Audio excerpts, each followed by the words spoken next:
those who have signed up as well. So.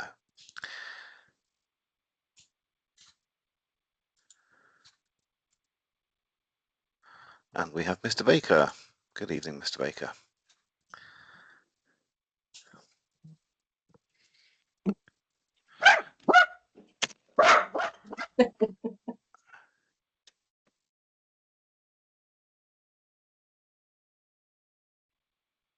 Someone muted me then. I didn't mute myself. Right, we are recording. We're 1 minute past. I think given that people are giving up their evenings to join this, I think it's only fair that we start on time. So we have had about 50 people sign up. Thank you very much for those who are joining now.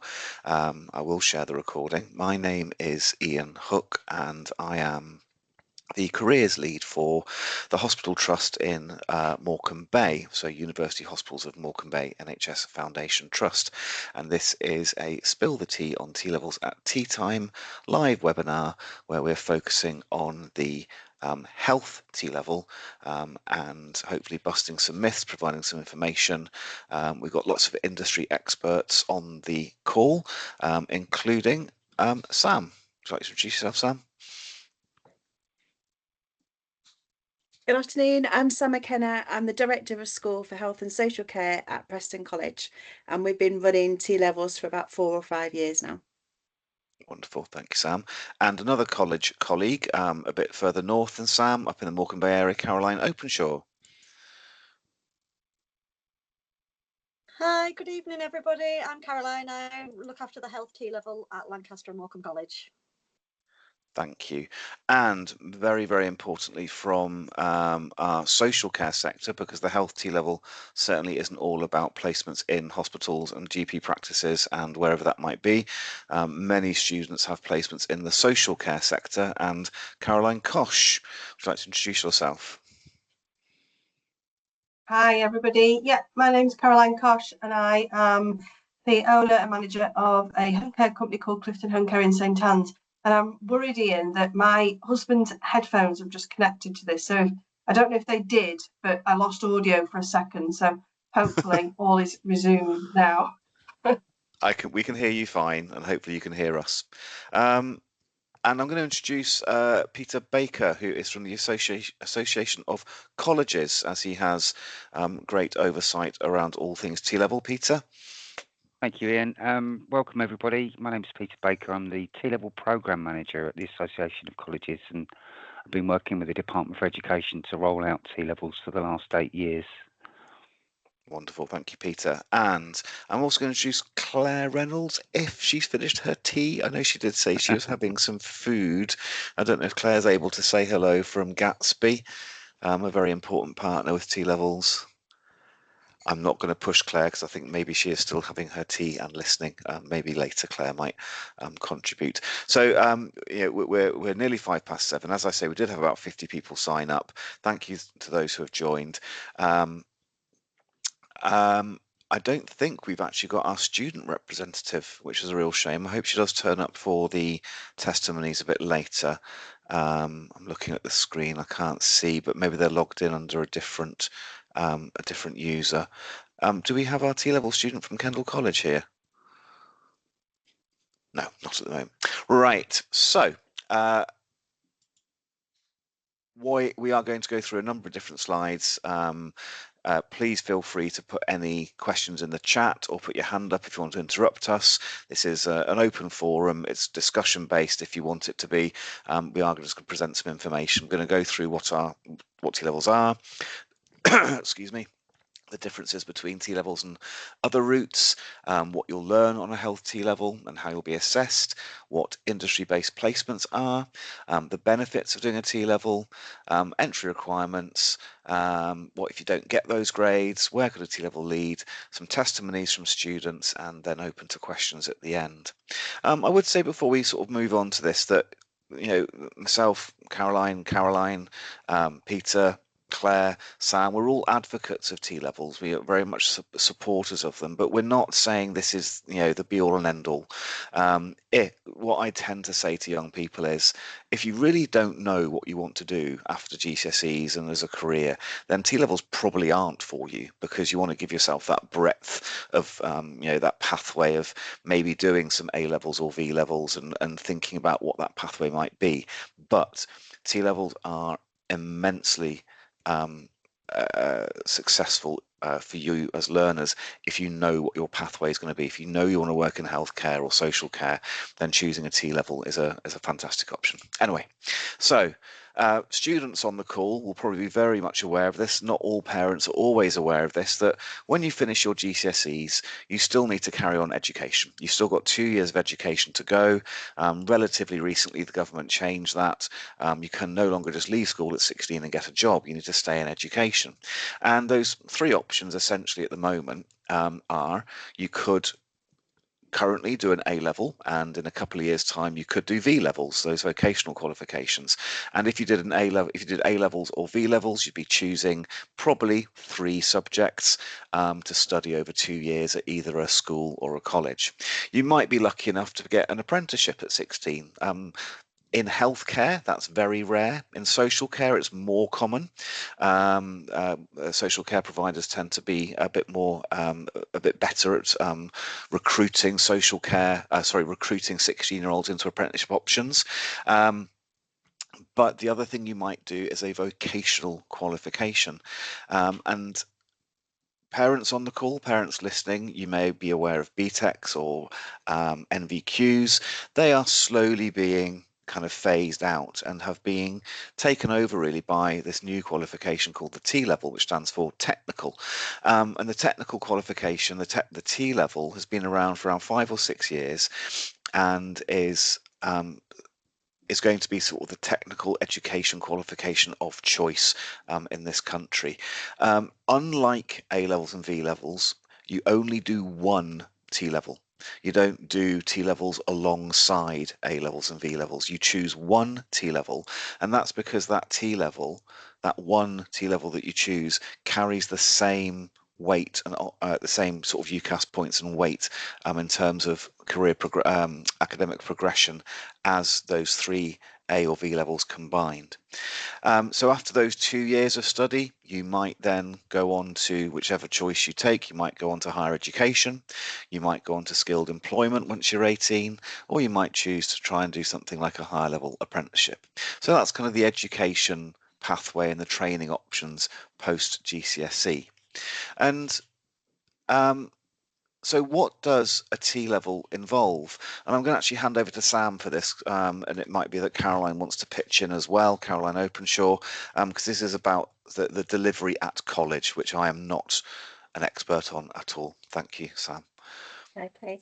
So good evening, everybody. So at the moment, T-levels involve 3 main areas of assessment. So we've got our core exams. So you do 2 written exams in the first year with an option to retake them in year 2 if you wanted to or if you needed to. An employer set project, which generally is taken in the first year, and then the third one is the occupational specialism. So the 2 exams are one's based on science and one is based on general healthcare, health and social care. So things like safeguarding, person-centred care, all those kind of things, and a bit of legislation, and where we need to that kind of theory element of health and social care. And then the science ones focus on biology mainly, a little bit of chemistry and a tiny little bit of physics to support you with your radiography pathways if you knowledge and understanding of that. So those exams are around 2.5 hours each at the moment. So there are lots of reviews going on at the moment. So if future students who are joining us in September, there might be some changes to that, but there will be 2 exams, one for science and one for health. And then the employer set project is an assessment taking place in college, where you'll undertake a range of activities linked to a case study that you presented to, and you'll be video dealing with an actual patient or a real life individual pretending to be a patient for you in a setting based at college. So it's not done in the actual employer, it's done with the college, and you'll have a range of activities to do with them, and then some reflection on of how you dealt with that situation and how you might do it a bit differently in the future and things like that. In the occupational specialism, we because we've got certain different route-ways within the T level, your occupational special will be linked to the specific course that you've been assigned to. So generally, most courses offered in the colleges around Lancashire have the adult nursing pathway available. There are some that are able to offer the therapies and some that have the mental health one as well, but it all depends on your college and what placements you're able to offer and the skills of the teachers at the college as well. So that would be, again, a series of different practical assessments in a simulation at college, again with a little bit of self-evaluation as well. So basically we see development of your skills from the ESP into the OS in that way. Okay, on top of that then we have what is the best part of the T level is the 315 minimum hours of work industry placement.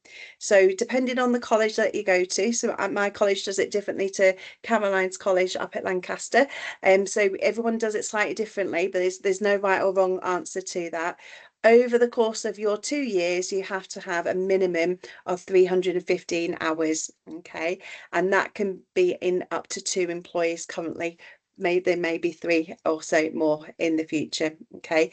That works out roughly to be about 45 days or about 9 weeks, depending on how many days a week and things like that you do. Some colleges will offer it as a day release, so you'll do 4 days in college, maybe in a day in industry placement, and some colleges will do it that you just go out for a block of a placement at a time and things like that.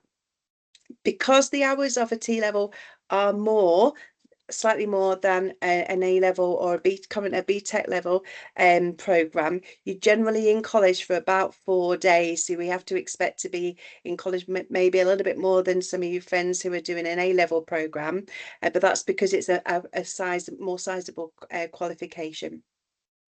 Okay. Wonderful, thank you, Sam. I just want to just emphasize again that because I think some students and parents think that you can choose the specialism you do.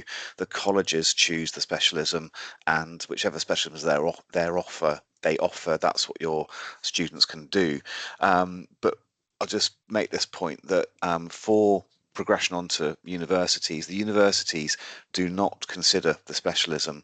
If you look on university websites and the UCAS website, if the university accepts the T level in health, it just says T level in health. It doesn't say the specialism underneath. So don't let that concern you. If you are seeking midwifery, but your local college doesn't offer the midwifery pathway, that doesn't matter. If it's the adult nursing pathway, you're still going to get placements sort of hopefully in and around midwifery. And we know that students who have done the adult nursing pathway have got onto midwifery undergraduate courses. Thanks, Sam. Right, so this is the grading structure, and Sam, you're far better at explaining this than me. Okay, so this is where it gets a little bit complicated, but you have to trust the college that they know what they're doing to get you the end grade. So Year 1, which includes your core exams and your ESP, are graded A star to E, and you can see that down the left-hand column. So A star to E. So that's the grade you take through from year 1 into year 2. And then your occupational specialism grade is then graded distinction to pass, like a BTEC or vocational qualification. And then when we merge all that together, that gives you an overall grade of either a distinction, merit, or pass overall. Okay, so you can see down there, if I got a C for my first year and I got a merit in my my occupational specialism, I would get a merit overall for overall there. Okay, however, if I got a distinction in year 2 for my overall occupational thing and a C, I'd get a merit there still going. So the grades got kind of go a little bit like that. So what we're Wonderful. trying to do with you in year one is get the highest grade possible to get you into those A's and B's, and if not those A stars, to really support the grades and the points that go carry over for your occupational specialism in year two. Unfortunately, if you come out with a pass, so the E and the pass, that very bottom box, it is limited on the UCAS points. So it does give you slightly less UCAS points than a pass with a D. Okay, if you just, but that your teachers will explain that to you when you're looking at your next points on there. The point of being able to retake your exams in year two really supports you to be able to hit those A's and B's in year one. Wonderful. Thank you, Sam. And then this is a nice comparison for, again, parents are sometimes concerned about the vocational qualification not giving that pathway into university. And we can see here that if you were to get a distinction star on a T level, that's the same as getting A stars at A level. Also, there's one thing that's not on the slides. I'm just going to expand on a little bit. I've spoken to university colleagues and their reluctance around accepting BTECs and MBQs in the past wasn't the vocational element. It was the fact that there were not very robust exams associated with those qualifications, and that's partly why the T level was introduced with a new focus on essentially harder, more robust examinations, and so that would hopefully tilt the balance for the universities to start accepting the T level more readily, and we are absolutely seeing that. We're seeing more and more universities. I'll come to that in a moment. Right, very wordy slide here, but this is about industry-based placements. As we've said, 315 hours over the 2-year program. It might be in a block, might be day release, might be a combination of both, depending on the college, depending on the employer. The remit is that it must be meaningful work to demonstrate threshold competence in the chosen occupational specialism. This is not work experience. If there are parents on the call who have children who've been through school already and have done 3 or 4 days of work experience in a local business, whatever it might be, the placements are a very different animal. The vast majority of the time, the students who are going on placement have very robust training before going on placement. They are treated like members of staff in most cases. They are fully occupational health cleared, often DBS cleared. They have the training, which means they can have an element of hands-on work with the patients or the service users in whichever employer they are going to. So it's a very different thing to work experience. It really is immersing into that employer. There's a variety of possible employers to use. The colleges have those links. It's up to 2 employers for the placement hours. And there's been a welcome change recently where if you are in a system, a healthcare system, so Lancs and South Cumbria is considered a system. We have 5 NHS trusts in our system, for example. If you were to do a placement in any of those trusts, that would count as 1 employer now, which is a positive step forward. It used to be they were different employers. There may well be a uniform that is required, and sometimes that can incur a cost. Some colleges I know pass that cost on to the students, some colleges absorb that cost. College will place learners with pre-checked and suitable employers. There are fantastic relationships between employers and colleges in our area in the Northwest, and really robust relationships and professional relationships that have been built up there. So the employers are absolutely pre-checked. Designated industry-based placement coordinator at college and employer. There will be a team at the colleges who are dedicated to supporting those placements, and at an employer, depending on the size of the employer, there may be a team of placement coordinators or a placement coordinator who is dedicated to sourcing those placements for the students and looking after them whilst on placement.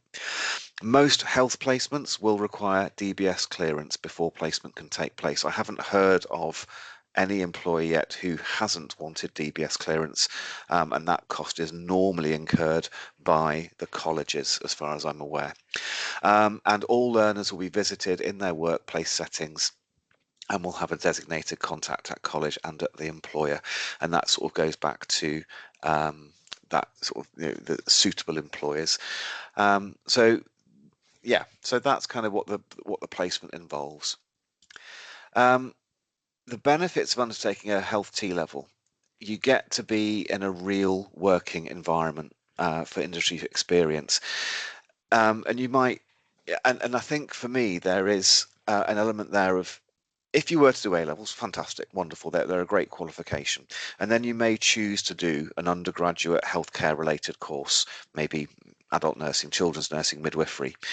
And you've had very limited exposure to those environments during your level 3 studies, you know, 16, 17, 18. And you start an undergraduate university course and you suddenly realise when you're on placement, you don't actually enjoy it, or you don't enjoy that particular career.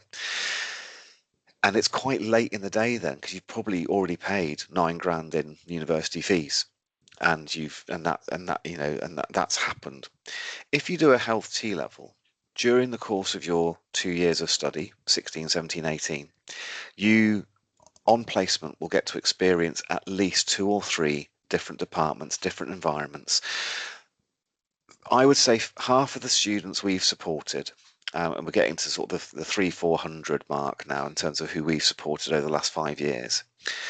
Half of those students, sorry, all of those students have an idea of their career pathway, what they want to do, whether it be midwifery or paramedic science or adult nursing, whatever it might be. After the 2 years of study, they have changed that career pathway because of the industry-based placements. They've gone, oh, right, actually, I didn't know this career existed. I didn't know this department existed. I didn't know that profession existed. So for me, it's that real working environment which really informs you at a young age of what your career pathway might look like. Although other pathways are there, you can make that choice early. Colleges have simulated settings to develop skills and behaviours to support those placements and progression. So any college that offers a health T-level, I think, are obliged to have a health skills suite, or a clinical skills suite, I should say. And I've seen a number of them at partner colleges, and they're fantastic. They are like real wards with incredible equipment, incredible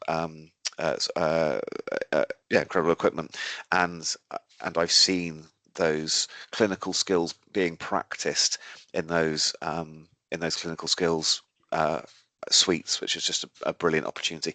And it's partly why you probably won't find many schools, and forgive me, Peter, you might know of some schools that are doing the health T-level, but not many will, because they do have to invest in that clinical skills suite, and that's a challenge for schools that don't offer vocational qualifications.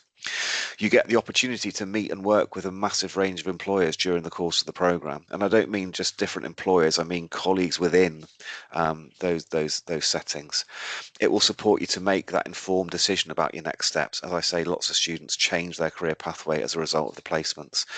Developing on employability skills, and I don't mean just the clinical skills and the skills, developing those soft skills, communication, knowing about how to behave in the workplace, and it doesn't matter on the setting particularly at all, just be those workplace behaviours, which are really important to learn, and ensuring high levels of employability upon completion. And although most of the students we have supported have gone on to university, and we'll see that in a moment, we have seen that those that don't go to university are highly employable. We're yet to see whether the students who've gone on to uni are highly employable, but I would imagine that they would be. And the other thing is you'll qualify for all health-related undergraduate courses. That was a restriction with the old BTECs. Some of the more science-related healthcare career pathways, like radiography perhaps, or speech and language therapy, or orthotics perhaps, or even paramedic science in some cases, the BTEC wasn't always accepted for those. We are seeing now that all of those allied health professions, there are universities that offer that course which will accept the health T-level. And brilliantly, last year, there is a university down south, Anglia Ruskin, that is now accepting the health T-level to do medicine, which was unheard of with the old vocational qualifications. So that's some of the benefits. And I talked about destination. So this is 2 of our partner colleges in our locality, and the pathway, the destination of around 50 students who finished their health T-level last summer. So we can see that this green segment here, about a quarter of them went into employment, and actually every single one of those, I think bar one, was into social care. It was employed in social care. Only one of those employed within the healthcare sector, and all the other students, as you can see, went on to some kind of undergraduate course, whether it be forensic science, human physiology, mental health nursing, midwifery, paramedic science, speech and language, adult nursing. So a real range there. One even went on to do equine science, which I thought was quite remarkable, to go and work with people for 2 years and then go and look after horses after that. But there's a real spread there, a real spread. Caroline, Sam, can I come back to you for the entry requirements and that kind of thing? Thank you. Yeah, so each college will have its own entry requirements. However, for every college, we would expect you to have your GCSE English at least a grade 4. And that would also maybe include science for some colleges as well, and maybe at a 5 because of the science content of the exams. So for that, you need to go to your local college to identify what criteria they would expect you to have in order to get onto that. If you don't get those grades, it doesn't mean that you can't do a T-level in the near future. So there are provisions across different colleges that offer a year 1. So that might be a level 2 program, or an entry to T-levels program specifically for students who haven't got their GCSE English or maths, or maybe science, depending on the college, to allow you to work towards that over the next academic year, to then progress to a T-level in year 2. So rather than it being a 2-year program for you, it might take 3 years. But what you have to remember when you leave school and when you come on to FE, it's your own individual journey. Okay, so the expectation for FE is that if you haven't got your grade 4 in English and maths, you still have to be working towards that in order to be funded to do a qualification, whatever that is, post 16. And what if your friends are going on to an A-level, or they're going on to a T-level in engineering or something, another thing, but you haven't quite got that entry point, you just have to remember it's your journey. Okay, so everything up to the age of 16 is really prescriptive. You must do this here, you must do this exam at this point, and you must go on here. But when you get to 16, it's your journey, depending on your progress for those qualifications, if that makes sense. So every college will have a different package for that year if you don't get those GCSE entry points. Thanks, Sam. Caroline Openshaw, is there anything from your college's perspective you want to add at this point for this? Because I know that you offer this as well, don't you? Yeah, we offer the foundation year for T-levels, and we sort of offer a space on the timetable while they're studying other things related to health and social care and doing placements. We offer space for 2 GCSEs out of English, maths and science. Brilliant, thank you. And every college will be different, but thank you very much. Okay. Before we get on to this, it's really important because I'm obviously talking from a health trust perspective, and we are a health and social care system. As you can see down here, we've got careers in NHS and care, and more people are actually employed in the social care sector nationwide than within healthcare. And importantly, we encourage our colleges as much as we can to ensure that their students experience a social care placement as well as a health placement. They are different, but there are lots of crossovers there. I'm going to bring in Caroline Koch from social care, but I'm going to add in as well that in 2018 there is going to be the option of choosing a social care T-level as well. So it's something, if you're in year 10 now, for example, it might be something that you would consider rather than doing the health T-level, depending on which pathway you want to take. Caroline, do you want to share slides? Shall I stop sharing? Yeah, stop sharing. Yeah, 2028 for the T level for social care, not 2018. What did I say? 18? Yeah. Giving away 10 years. Wow. Okay. Oh, no. Right. Are you seeing slides? Yep. Perfect. Very good. Right. Okie dokie. I just wanted to sort of introduce, I suppose, placements within social care settings. We've been offering these for the whole time we've been providing T-level placements for 4 or 5 years. And it was often the feedback from students and potentially those supporting those students that they placed more emphasis on placements within a health setting.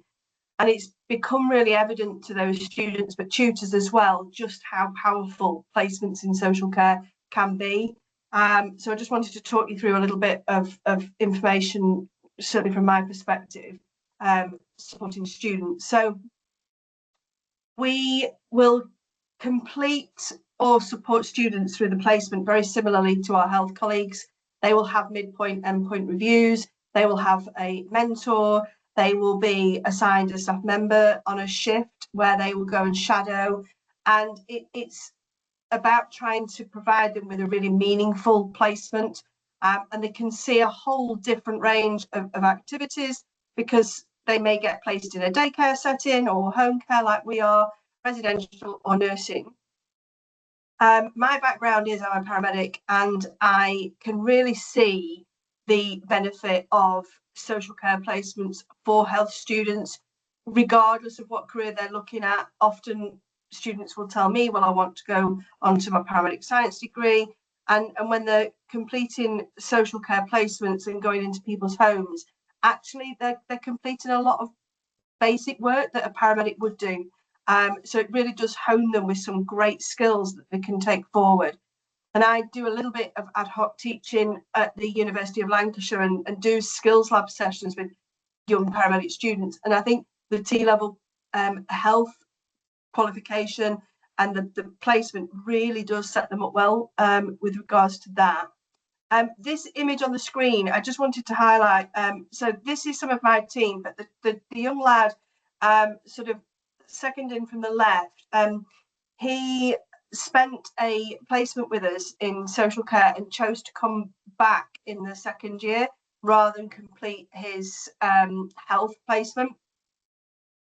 He thoroughly enjoyed it. He's now completing his paramedic science degree. I think he'll be in year 2.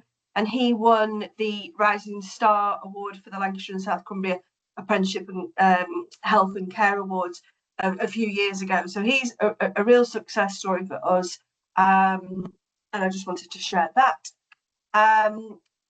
The point of that is just that they will be doing far more than just shadowing a staff member. They will get involved with multidisciplinary team meetings. It could be that they're in somebody's home or in a care home and an ambulance crew come out because somebody's unwell.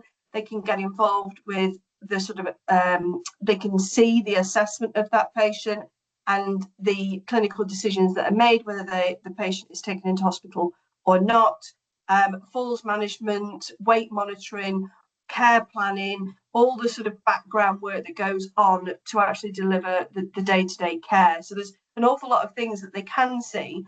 And one of the things that we have definitely experienced with students is that it really sets them up well in terms of communication skills, because they're going to communicate with a really wide range of people, whether that be the care team, managers, healthcare professionals, and family members and patients.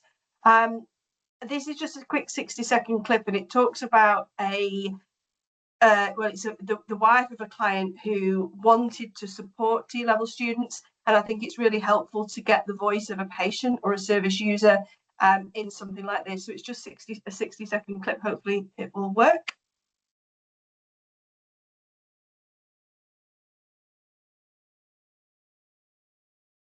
I'm not sure if you shared sound, Caroline. If you scroll to the top of your screen, there should be a toggle where you can... I knew I needed to do something. Right, go on. Top of my screen, go on. You should be able to see a toggle where it says share sound. If you hover at the very top of your screen where you're sharing, the screen you're sharing, it should say share sound somewhere. If you can't see that, you have to unshare and then share again and choose to share sound. There'll be a toggle there. Sorry. If you choose share screen, there should be a little toggle that Oh, says, good sound. Sorry, there we go. sorry. Yeah, that's really sorry. Okay, right. Thank you for that. I feel as though it's useful for them just things to do with Ian from the moving and handling perspective that he is peg fed. Those are things that a lot of these students aren't going to see in a lot of cases, whereas we always ask Ian if he's happy for them to go in, and if he's not, or if he's having a bad day, then they've actually gone into the room. But he's usually been more than happy for somebody to be involved, because it's, and we feel as though it helps them to learn and to understand a little bit more than the very basics. Yeah. Okay. And that was just some T-level health student feedback from a student we supported a few years ago. And that was it really from my presentation here. That's wonderful. Thank you, Caroline. Would you mind Welcome. stop sharing just for the moment, Yeah. Caroline? I just want to ask, because I know who I'm half expecting to come on from a student perspective, but I'm not entirely sure whether they're here or not, because it might be there on a parent's account or something. Do we have either Jessica or our student from Kendal College on the call? I don't think we do. It's a shame. But nonetheless, we have student testimony, and I'm going to share my screen again because we've got some testimony from students who have done the T-level or done placements with UHMBT, with our trust. And I think this maybe allays some of the fears of parents possibly about the support they're going to get, because this celebrates the support that was given to students whilst on placement.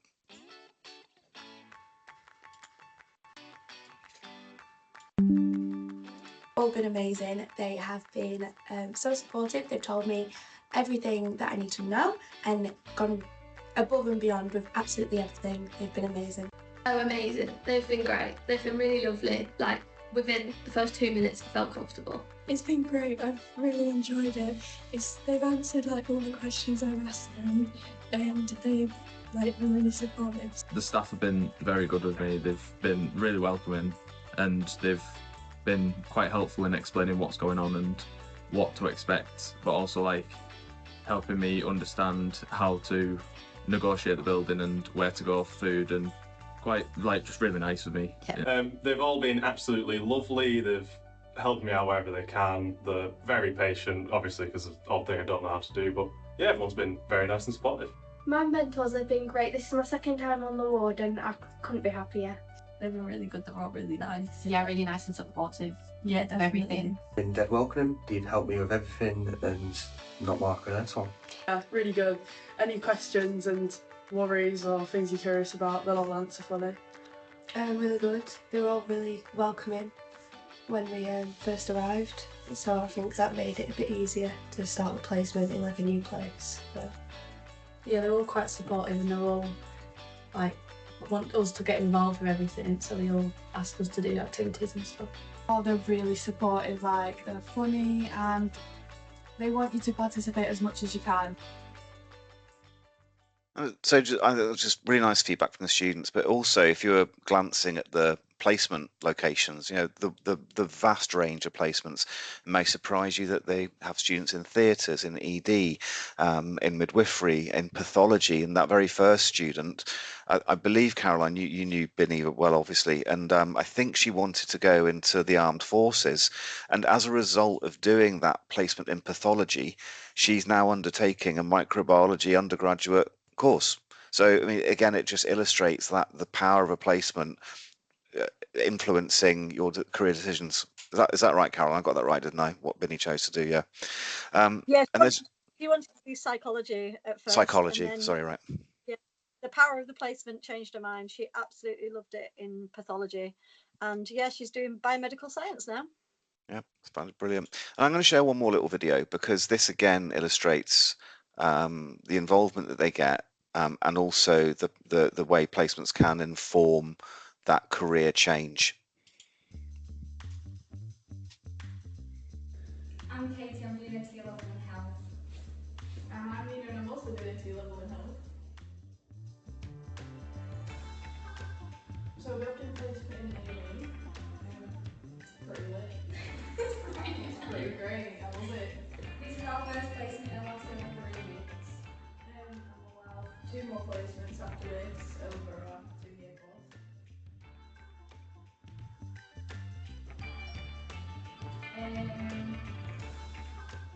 Watching nurses and doctors save someone's life. I don't think it's like a highlight, it's just like just being able to do everything and just so nice. You know, everyone's like, I don't know, they're just really nice.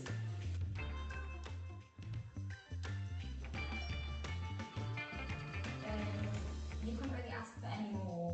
Like they've always asked how your day has been, ask if you like it, anything else you want to do. Yeah, they're really nice, they're really cute.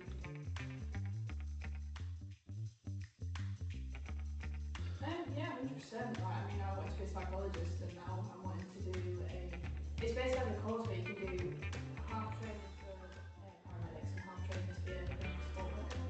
So you can do it 50-50 and I thought that'd be really cool. It's probably made me want to be a paramedic more, and then if not, obviously to go in that direction, then probably be a EGS. So again, that illustrates the power of the placement in influencing. It also illustrates the fact that industry-based placements are immersive. They're not sugar-coated. We heard Katie there mentioning about watching colleagues save a patient's life in resus. But placements aren't contrived situations where you'll spend 3 weeks in a sort of a sheltered environment. You are in there seeing everything, and it builds resilience. It builds a huge amount of skills, and I think that's something that I always try to emphasize to the learners as well when I speak to them is, look, you are going to see some things that are distressing quite often, and that will inform you as a learner as to whether you want to continue that as a career pathway. So in terms of testimonies, we've had the students. Just as an NHS employer, my testimony is that I think it's a fantastic way to understand whether or not healthcare is your career pathway. The support is amazing. The colleagues that look after you are incredible. The placements open your eyes to environments that you wouldn't have the opportunity to be immersed in otherwise at a very young age, but that then will prepare you for that career in healthcare if that's what you want. We know from university colleagues who have interviewed students for undergraduate courses that although A-level students are very impressive, as they would be, what they see with T-level students is that they are well ahead of the game in terms of those placements and in terms of that clinical knowledge and those skills related to working in a healthcare setting. And our university colleagues are enormously impressed by T-level students when they go to interview. We've had lots of testimony and feedback around that. As I say, I'm a massive advocate of T-levels. I'm not saying do it at all costs, because there are other fantastic pathways, but if healthcare career is what you're thinking of, then I think there's not a better option than a T-level. Caroline, you've had, I don't know if you want to add anything more from a social care perspective. I think just to say, if people are wanting a career in health and social care, that it is a sector and very few people fully understand what social care is all about. And in whatever role you're doing, if you're going into health, to understand what social care does do is actually really helpful. And if I'd have I work with many people on the ambulance service who didn't understand social care. I did, because I came from that background. So I just think that that's really helpful for people to know, even if they don't want a long-term career in social care, the placement is really quite powerful and valuable. Thank you, Caroline. And both Sam and Caroline Openshaw, from a college perspective, your kind of thoughts and testimony around T-levels. I just think the opportunities available for a student studying a T-level are just immense, absolutely immense. The students that we've had go on to university interviews have just been able to reel off the experiences that they've had, and they've been given unconditional placements regardless of what grade they're going to come out with, because they're just literally enriched with all of that extra things that an A-level or BTEC student doesn't have from that placement.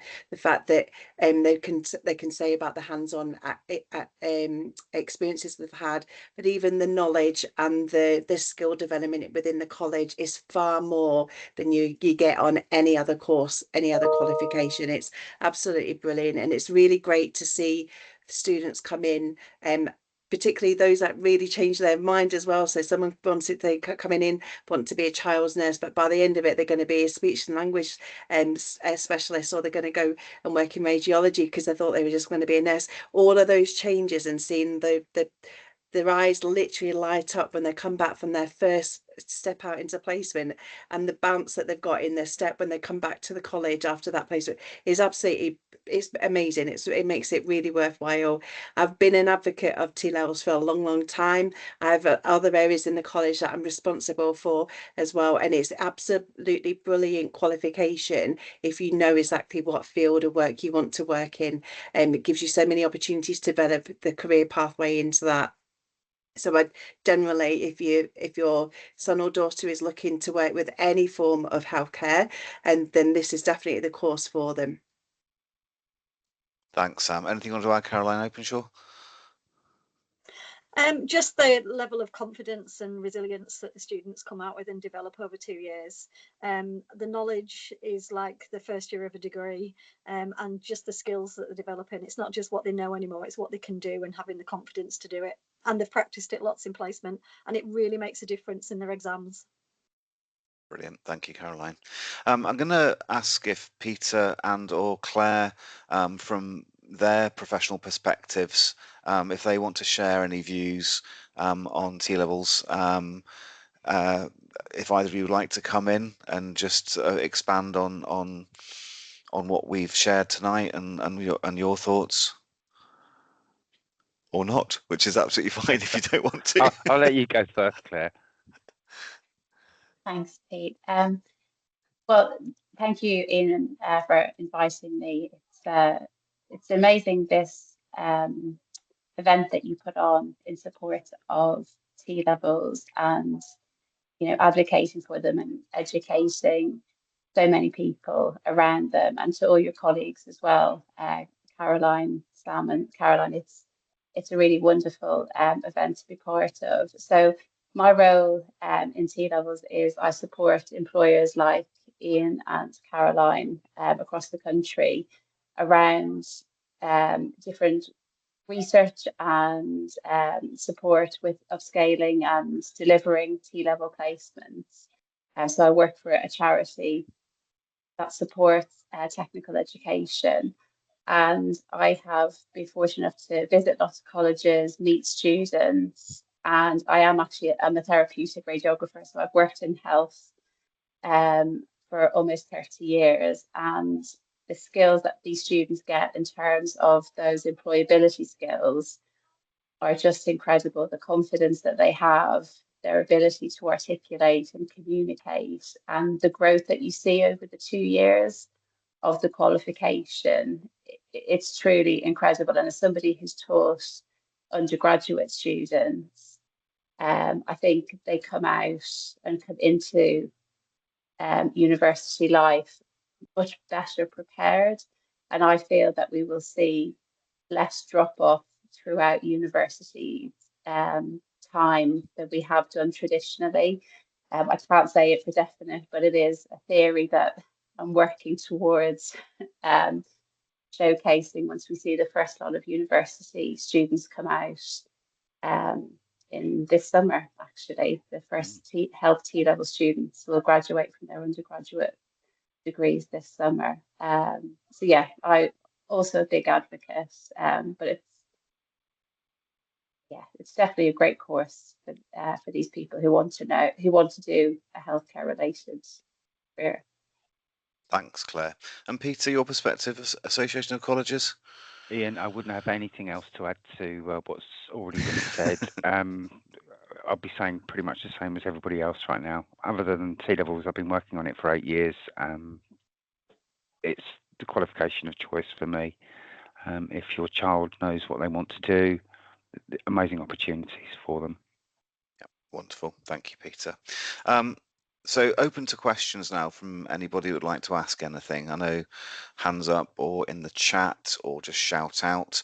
I'm going to leave and I'm going to take the lead from other people I've been on calls with. We give it a good minute whilst people are maybe formulating or building up the courage to say something.